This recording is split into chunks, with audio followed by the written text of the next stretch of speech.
Bekas Menteri Keuangan Lim Guan Eng bukan ahli politik pertama yang ditahan Suruhanjaya Pencegahan Rasuah Malaysia SPRM semalaman sebelum dibawa ke mahkamah untuk pendakwaan. Perkara yang sama pernah dilalui oleh bekas Perdana Menteri Datuk Seri Najib Tun Razak dan isteri Datin Seri Rosmah Mansor.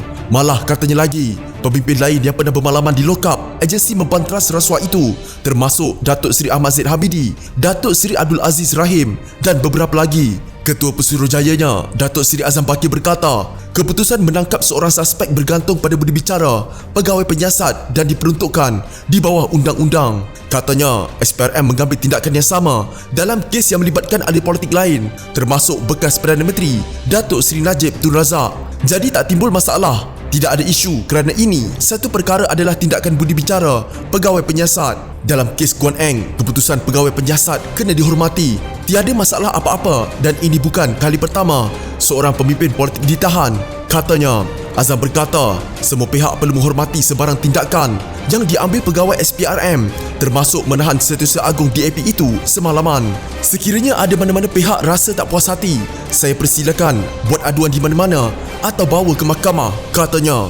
Antara yang mengecam penangkapan Guan Eng ialah anaknya, Marcus, dan ahli parlimen DAP, Teresa Kok, yang menyifatkannya sebagai bermotifkan politik. Ahli Parlimen Kelang, Charles Santiago, dalam satu kenyataan menyebut penahanan Lim sebagai berniat jahat dan bertujuan menyekat pembangkang. Dalam pada itu, Azam menegaskan Suruhanjaya itu menggunakan budi bicara ketika memanggil Guan Eng ke SPRM kerana beliau perlu hadir sidang Dewan Rakyat. Untuk kes Guan Eng, untuk pengetahuan semua, pegawai penyiasat saya dan beliau telah setuju beliau datang. Sepatutnya pukul 3 petang, tapi menghormati beliau ada sesi parlimen, maka kita benarkan dia habiskan sesi parlimen dan beliau berjanji datang lepas sesi parlimen selesai, ujarnya. Untuk rekod sebelum ini, Setiausaha Agung DAP Lim Guan Eng menceritakan pengalamannya bermalam di lokap Suruhanjaya Pencegahan Rasuah Malaysia SPRM di Putrajaya sebelum didakwa di Mahkamah Session Kuala Lumpur.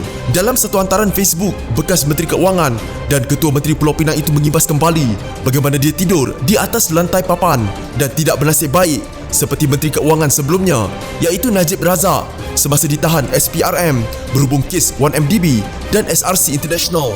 Saya terpaksa tukar pakaian kepada baju oranye lokap SPRM, mengharungi tidur malam beralaskan lantai papan di bilik lokap yang sempit tanpa bantal maupun tilam, dan tidak bernasib baik seperti Menteri Keuangan sebelum saya yang tidak perlu bermalam walau satu malam pun di lokap. Sama ada ini satu bentuk pilih kasih atau tidak, hanya SPRM yang boleh menjawabnya, katanya.